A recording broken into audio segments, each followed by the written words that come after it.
Hello everyone, welcome to another video, and we are back to start a new season in iRacing. I really enjoyed the vast majority of the random races that I did last season, so I've finally decided to get my wallet out and buy a few new cars and tracks. And after spending about 3 days lying down in a dark room with a wet flannel over my forehead, recovering from the shock of parting with all that cash, here we are at Watkins Glen for the first race in one of my new series, the Porsche 911 GT3 Cup. And as it's a new car for me, I thought I'd better go for a new look too. So today we're running with this gorgeous SCB paint job designed by Jerrit Will.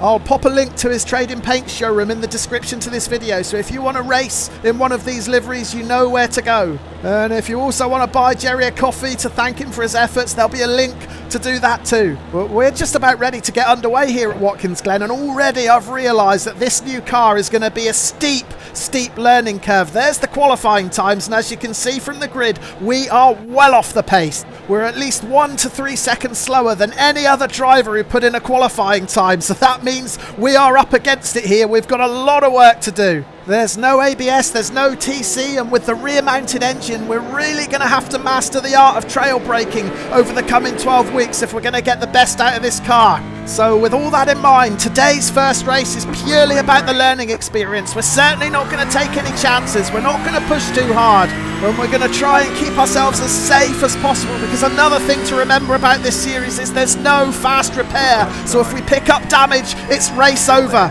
And that's why we're taking such a cautious wide entry into T1 there. There was a couple of cars sniffing up the inside, so I gave them all the room they needed to get by. Now we're climbing up the hill through the S's, and I'm a little bit worried about the cold tyres here, so I'm just a bit hesitant on the throttle. That allows this pack to open up a little bit of a gap.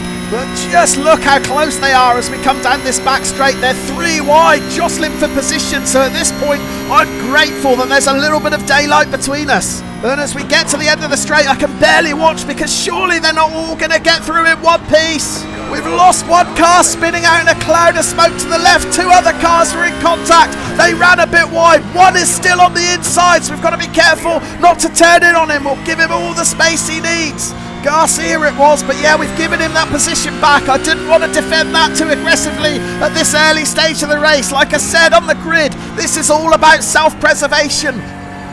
And we've got company behind now as well. Yannick Veit was far quicker through that hairpin than we were. Is he going to consider a move up the inside into this upcoming right-hander? I don't think he's close enough. Oh, but there's our first big lock-up of the race. It's so easily done in these cars. If you apply just a bit too much pressure, that's surely let Veit go through. And I think we might have someone else on the outside of us now, and we're being warned of an incident on the inside. Is there space for us to get through? There's a car on its roof there as we go by. But no sooner do we gain that position, we lose it, because Thompson has gone around the outside, although there's a big cloud of smoke. That looks like Yannick Veit, who passed us just a few corners ago. He got it all wrong there. I think he's managed to rejoin without hitting the barrier, but that's given us another position back. I've got no idea where we are, but we'll soon find out. We've crossed the line. We're 13th out of 22, so I will certainly take that after one lap here. But more importantly, we haven't picked up any incident points, and crucially, we haven't picked up any damage. And the field is starting to spread out now. There's a 1 second gap both in front and behind. Although I may have spoken a bit too soon, because there's a big incident ahead. We've got to try and get on the brakes to avoid it, but we just can't avoid the second car on its roof. We get pummeled from behind as well. But the big question is, did we pick up any damage in that shunt? And oh yes, we did. It's undrivable. And just like that, our first race in the Porsche Cup was over after little more than 1 lap. Before we check out the replay of the incident, let's look at some of the other highlights from lap 1, and this was the almighty battle going down the back straight. I was staying well out of this one. It was always going to end in tears. Keep your eye on the number 2 car. He's on the outside, but he's going to move to the inside. The 17 was already there. The contact is enough to send that green Porsche into the barrier.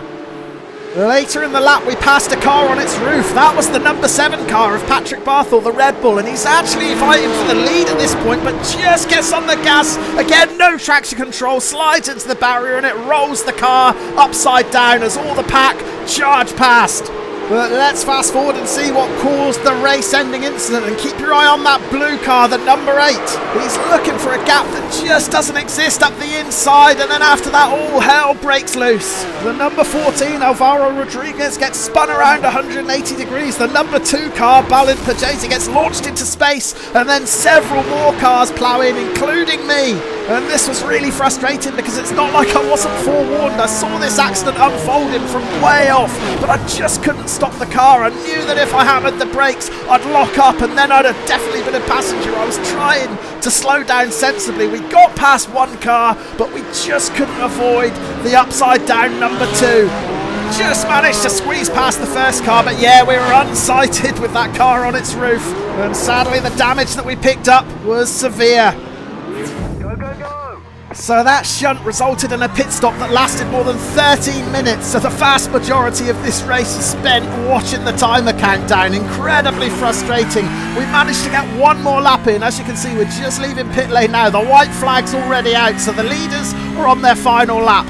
We're going to rejoin right in the middle of the battle that we should have been a part of, so we're just going to ease off, let all these guys go through. The last thing we want to do is get in anybody's way on the last lap. There's another car coming up the inside as we climb up the hill, so again we're just going to ease off, open up a big gap for him to go through. But yeah, bitterly disappointing all round. The only consolation we can take from it is we're not going to finish last. We're actually going to bring it home in 16th place out of 22. So there were quite a few DNFs in this race, but we stuck with it even though we spent most of the race in the pits. So to only be punished with a -40 on the iRating, I'd say is a bit of a lucky escape. Inevitably, we also took a bit of a hit on safety rating, but thankfully we're fairly healthy in that department, so we can afford the odd hiccup. So look at the classified results then. There we are down in 16th position. And after studying these results, maybe that big pile up on lap 2 wasn't as catastrophic as it felt at the time. Just take a look at the fastest lap times. Embarrassingly, I wasn't even on track long enough to post the fastest lap, but the guys right in front of me were all posting times very similar to my qualifying lap of 1:49.6. So even if I hadn't pitted, I suspect the very best I could have hoped for would have been 13th. So all in all, no real damage done. So what's up next for the channel? Well, in iRacing, we're also going to be entering 2 open wheel championships this season, Formula 3 and also this new Formula IR04 car. The first round of this series takes place at Alton Park this week, and that'll be my next video coming to the channel at the weekend, and I'm happy to report it lasts a bit longer than our Porsche Cup outing today. So stay tuned for that one, and in the meantime, if you've enjoyed watching today's video, please do leave a like and let me know what you thought of it. I'm particularly keen to hear from any of you who drive in that Porsche Cup Championship, because I've got a lot of learning to do with that car. Any tips, advice or help will be gratefully received. Thanks ever so much for watching, and wherever you're racing this weekend, have fun!